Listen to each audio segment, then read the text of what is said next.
Hi mga kasilip! Welcome to my channel! In today's vlog, I will show you how to generate Dlsd or XML file using GSurvey. Dlsd file is one of the requirements attached in the survey returns submitted by the GE at DNRTS for approval.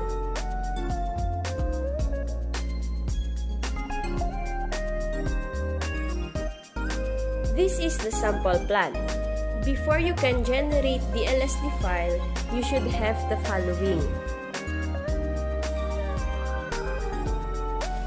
First, traverse stations with traverse number.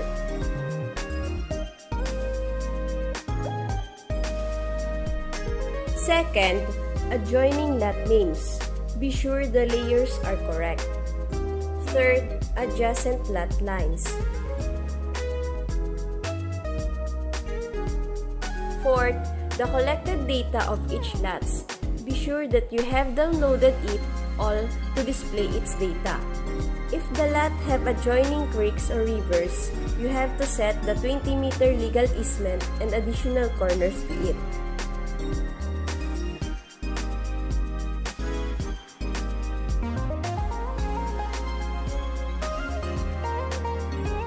To generate the Dlsd file, go to the GSurvey tab, then click eSurvey Plan. Enter the data here. Mother lot or lot number, barangay, municipality, province, and island.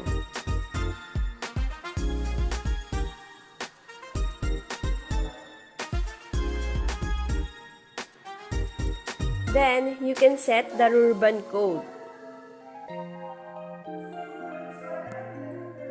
The date of survey, type point code, and the northing and easting where the lot is tied up.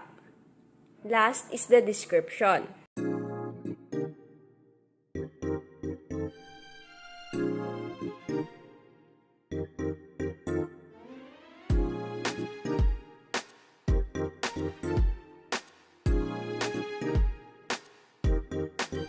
After inputting the data, click the Select Entity.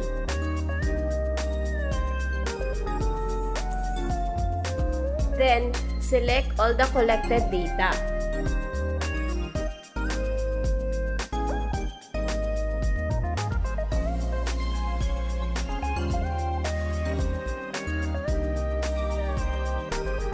Alright! You are doing it well! Keep going!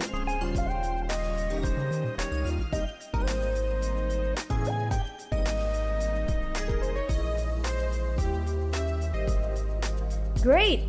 Your Dlsd file was successfully created.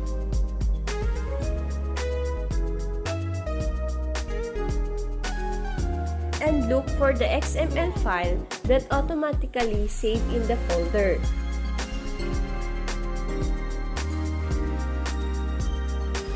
Then, open the file using the eSurvey application.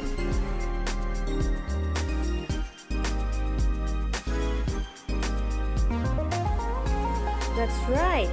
Here is your Dlsd file.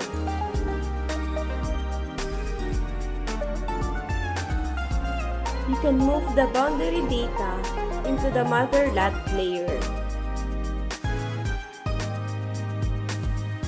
To see the details of each lot, just click the box beside of the boundary or resultant lots.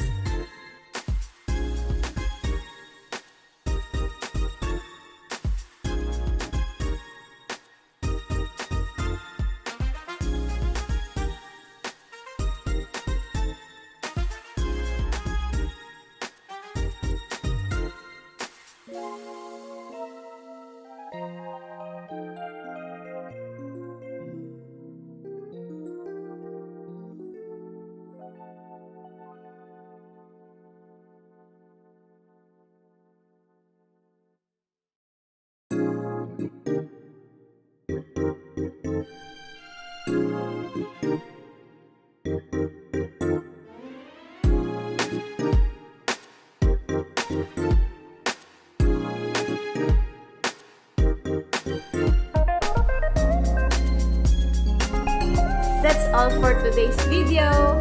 Thank you for watching. Bye-bye!